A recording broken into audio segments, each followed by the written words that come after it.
الحمدللہ رب العالمین والصلاة والسلام علی سید الانبیاء والمرسلین الصلاة والسلام علیک یا رسول اللہ وعلی آلک واصحابک یا حبیب اللہ۔ ناظرین گرامی، آپ حضرات بخوبی جانتے ہیں کہ کافی عرصہ سے ڈاکٹر اشرف آصف جلالی صاحب کے سیدہ کائنات رضی اللہ تعالی عنہا کی بارگاہ میں بولے گئے بے ادبی کے کلمات کی بنا پر اہل سنت و جماعت میں سخت اضطراب کی کیفیت پائی جا رہی ہے۔ ہمارے استاد گرامی شیخ الحدیث و تفسیر سند المدرسین حضرت علامہ مولانا مفتی محمد فضل رسول رضوی صاحب نے 4 کلپوں میں بڑے مہذب اور مدلل انداز میں ڈاکٹر جلالی صاحب کو اس پر متنبہ کیا، اور بندہ ناچیز محمد قاسم رضوی نے بھی 11 کلپوں میں ڈاکٹر صاحب اور ان کے شاگردوں کا علمی تعاقب کیا۔ ڈاکٹر صاحب کے شاگردوں نے جواب کے نام پر ہمارے سوالات کو چھوئے بغیر ہم پر جھوٹے الزامات لگا کر اور کذب بیانی سے کام لے کر اپنا بھرم رکھنے کی ایک ناکام کوشش کی۔ بعض احباب کی طرف سے بار بار تقاضا کیا جا رہا تھا کہ ڈاکٹر جلالی صاحب نے الکوثر الجاری اور تفسیر کبیر کے حوالے سے جو دلائل ذکر کیے ہیں آپ نے ان کا تعاقب نہیں کیا، اگرچہ جلالی صاحب کی طرف سے مثبت جواب آنے کی 1% بھی امید نہیں، لیکن اتمام حجت کے لیے ان دلائل کی حقیقت بھی آپ کے سامنے عرض کرتا ہوں۔ سب سے پہلے آپ الکوثر الجاری کے حوالے سے ڈاکٹر جلالی صاحب کا وہ کلپ سماعت فرمائیں۔ میں تھوڑی سی وضاحت کے لیے الکوثر الجاری الی ریاض احادیث البخاری امام احمد بن اسماعیل شافعی ثم الحنفی ان کے لحاظ سے بتاتا ہوں کہ جب سیدہ طیبہ طاہرہ رضی اللہ تعالی عنہا نے مطالبہ کر ہی دیا تھا تو حضرت صدیق اکبر نے کیوں نہ دیا؟ نہ دینا حضرت صدیق اکبر رضی اللہ تعالیٰ عنہ کا اسے کن لفظوں میں ذکر کریں؟ یہ شرق و غرب میں بند کان کھولنے کے لیے میں یہ جملے بول رہا ہوں۔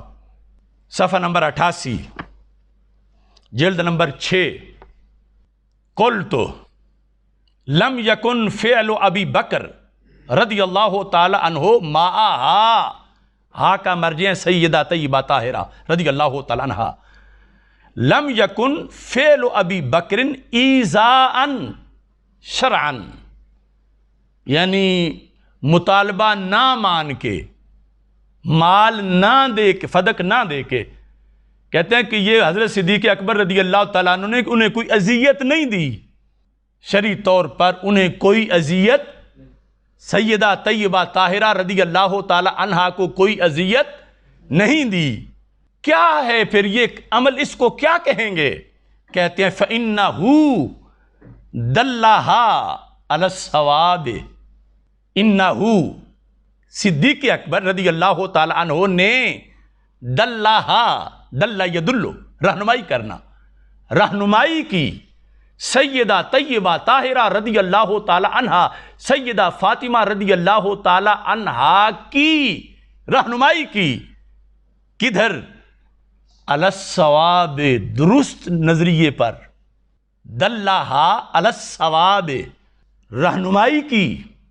رہنمائی کی نسبت حضرت صدیق اکبر رضی اللہ تعالیٰ عنہ کی طرف ہے، اور ان کے اس کام کو درست جہت کی طرف لگانا قرار دیا جا رہا ہے۔ ہاں سیدہ محترمہ طیبہ طاہرہ رضی اللہ تعالی عنہا ان کو کدھر؟ علی الصواب، ثواب کی طرف۔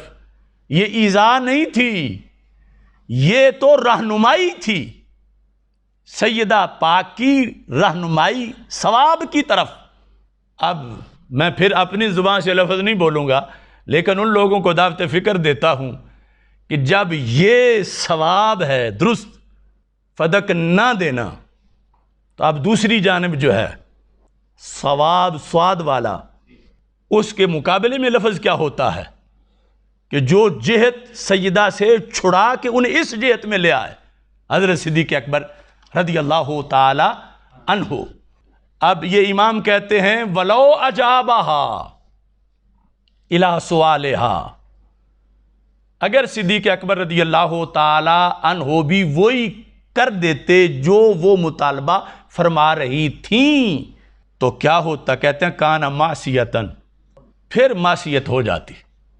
حضرت صدیق اکبر کی معصیت، ان کا عمل معصیت بنتا اگر وہ سیدہ طیبہ طاہرہ کا مطالبہ تسلیم کر کے ان کو مال دیتے تو پھر کانا معصیتن.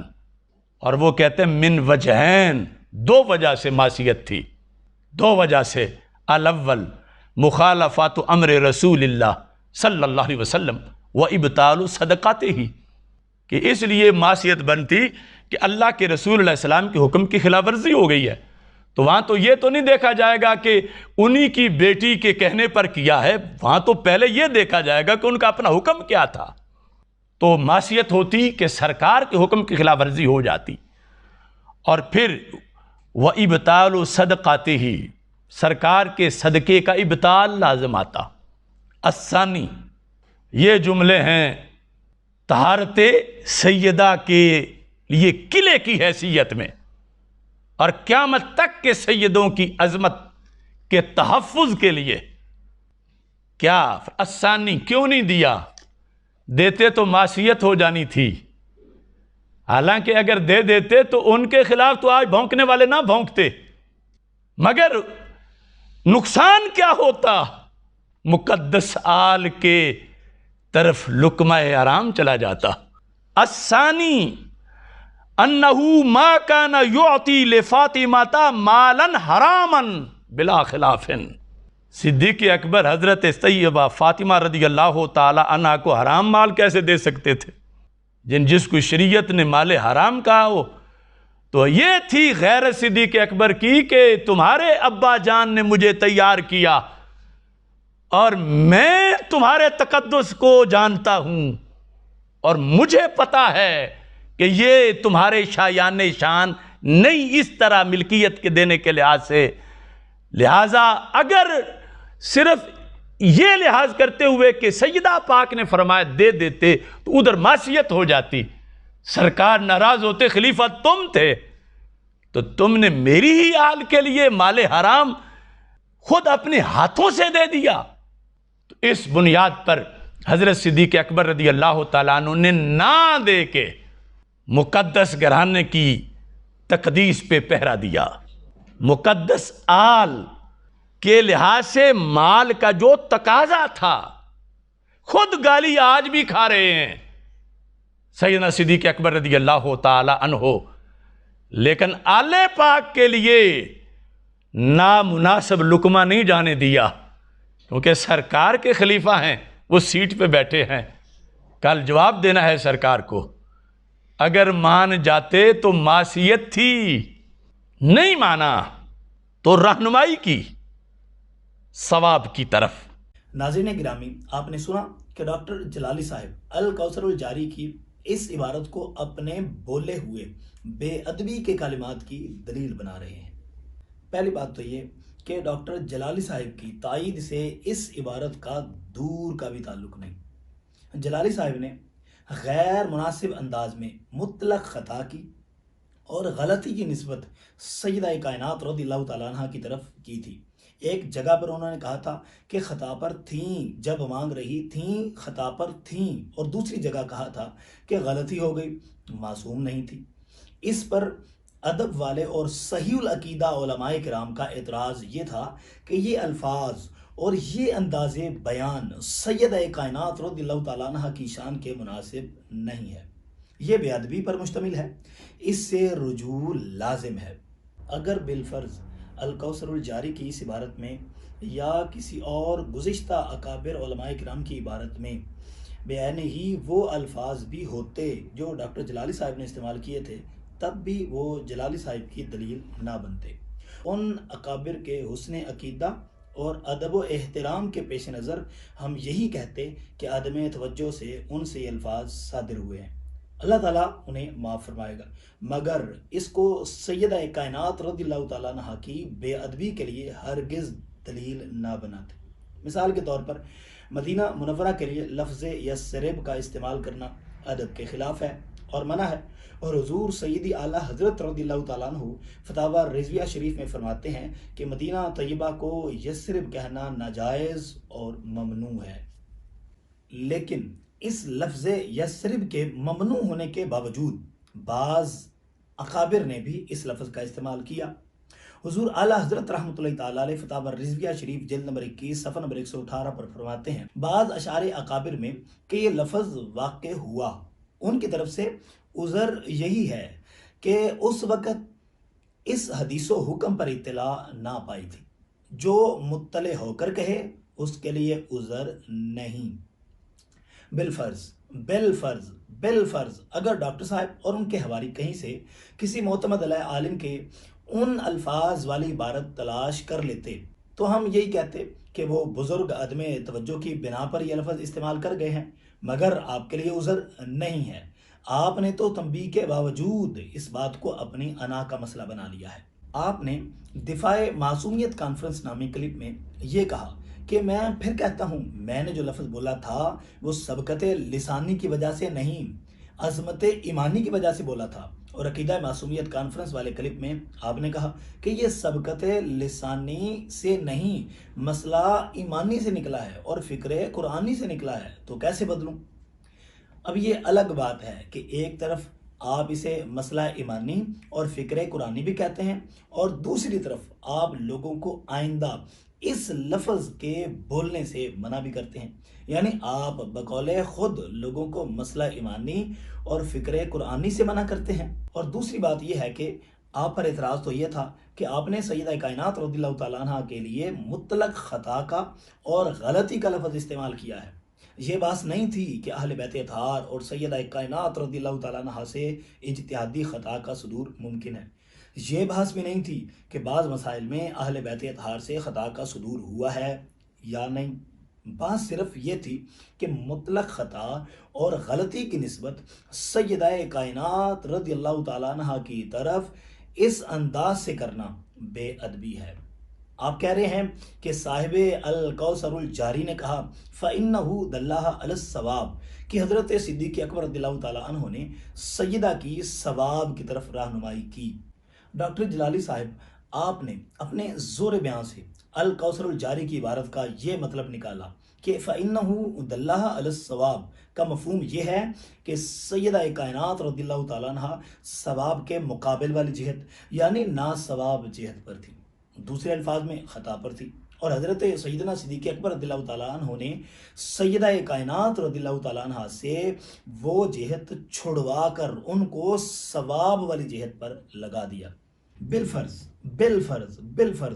ایک منٹ کے لیے یہ فرض کر لیں کہ اس عبارت سے یہی نتیجہ نکلتا ہے کہ سیدہ کائنات رضی اللہ تعالیٰ عنہ ناثواب جہت پر تھی اور حضرت سیدنا صدیق اکبر رضی اللہ تعالیٰ عنہ سیدہ سے وہ جہت چھڑا کر ثواب پر لے آئے، تو پھر اس کا معنی تو یہ ہوا کہ سیدہ کائنات رضی اللہ تعالیٰ عنہ پہلے ناثواب جہت پر تھی، مگر صاحب الکوثر الجاری نے پھر بھی ادب کے تقاضے کو سامنے رکھتے ہوئے اپنے الفاظ میں ناثواب یا خطا کی نسبت سیدہ رضی اللہ تعالیٰ عنہ کی طرف نہیں کی، بلکہ صرف یہ کہا کہ حضرت صدیق اکبر رضی اللہ تعالیٰ عنہ نے ان کی ثواب کی طرف رہنمائی کی، اور ناثواب کی نسبت کو سیدہ کائنات رضی اللہ تعالیٰ عنہ کی طرف کرنا ادب کے خلاف سمجھا۔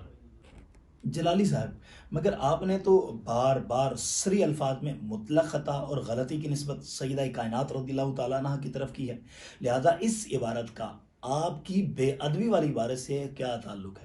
اور اگر صاحب الکوثر الجاری نے یہ الفاظ کہے ہیں کہ سیدہ کائنات رضی اللہ تعالیٰ عنہ ناثواب جہت پر تھیں، تو الکوثر الجاری میں ہمیں وہ الفاظ دکھائیں، اور آپ ہرگز یہ الفاظ نہیں دکھا سکتے۔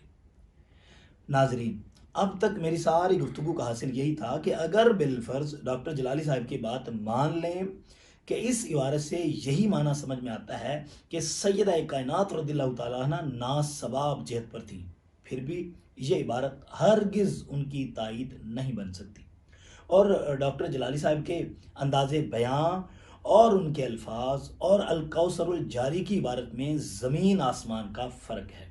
لیکن ناظرین، حقیقت یہ ہے کہ ڈاکٹر جلالی صاحب محض اپنی غلطی پر پردہ ڈالنے کے لیے اس عبارت کا یہ مفہوم بیان کر رہے ہیں۔ ڈاکٹر جلالی صاحب بات گھمانے والی اپنی فنی مہارت کے زور پر فَإِنَّهُ دَلَّهَ عَلَى الصَّوَابِ کا نتیجہ یہ نکال رہے ہیں کہ سیدنا صدیق اکبر رضی اللہ تعالیٰ عنہ ثواب کے مقابل والی جہت سیدہ کائنات رضی اللہ تعالیٰ عنہ سے چھڑا کر ان کو ثواب والی جہت پر لگا رہے ہیں۔ ڈاکٹر جلالی صاحب کے اس بیان میں ایک خطرناک پہلو تو یہ ہے کہ چھڑانے والا لفظ استعمال کیا۔ عام آدمی بھی جب یہ لفظ سنے گا تو اس کے ذہن میں کیا مفہوم آئے گا، کیونکہ کوئی چیز چھڑائی اس سے جاتی ہے جو چھوڑ نہ رہا ہو۔ الیاذ باللہ، اس سے ذہنوں میں کیا تاثر آئے گا کہ سیدہ کائنات رضی اللہ تعالیٰ عنہ نہ ثواب اور خطا والی جہت کو چھوڑ نہیں رہی تھی تو سیدنا صدیق اکبر رضی اللہ تعالیٰ عنہ نے وہ جہت چھڑا دی۔